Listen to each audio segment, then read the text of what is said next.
Today I am going to suggest an excellent app that will be very useful for you to learn English for free and easily.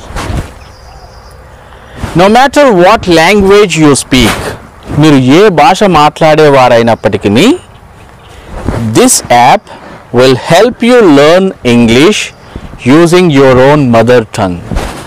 మీ మాతృభాషనే ఉపయోగించుకొని English నేర్చుకోవటానికి ఈ app సహాయపడుతుంది. మీరు ఒక్క విషయాన్ని గుర్తుపెట్టుకోవాలి. Learning English is not that difficult these days. English నేర్చుకోవటం ఈ రోజుల్లో అంత కష్టమైన పనేమి కాదండి. If you think what to do to learn English fast and speak fluently, you will find many ways.